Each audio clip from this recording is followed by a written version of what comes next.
এই দেৰগাঁও যেতিয়া কছাৰীসকলৰ হাতৰ পৰা আহোমৰ হাতলৈ আহিছিল 1526 চনৰ কথা, সেই যুদ্ধখনত খাৰ বাৰুদ ব্যৱহাৰ হৈছিল বুলি উল্লেখ আছে।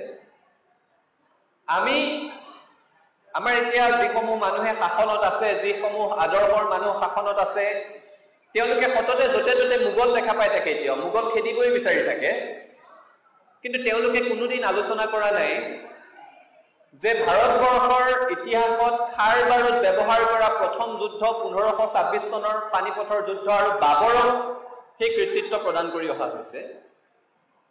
কিন্তু 1526 চনত এই দেৰগাঁও যেতিয়া আহোমৰ দখললৈ গৈছিল, কছাৰী আৰু আহোমৰ মাজত দা ধৰা পথাৰত হোৱা যুদ্ধ বা সেইখিনি সময়ত হোৱা যুদ্ধসমূহতো খাৰ বাৰুদৰ ব্যৱহাৰ হৈছিল বুলি কোৱা যায়।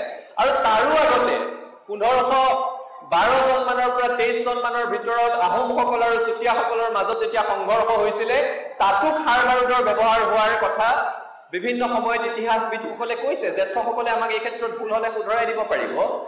গতিকে খাৰ বাৰুদেৰে যুদ্ধ কৰাৰ ইতিহাস যদি প্ৰথম অসম মুলুকত আছিলে, আমি কিয় এতিয়াও বাবৰক কৃতিত্ব দি আছো যে পানিপথৰ যুদ্ধত ভাৰতবৰ্ষৰ ইতিহাসত প্ৰথম খাৰ বাৰুদ ব্যৱহাৰ হৈছিল বুলি? আমাৰ শিপাৰ সৈতে সম্পৰ্কিত এই কথাবোৰ আমি বহাগৰ বতৰতে পাতিব লাগিব।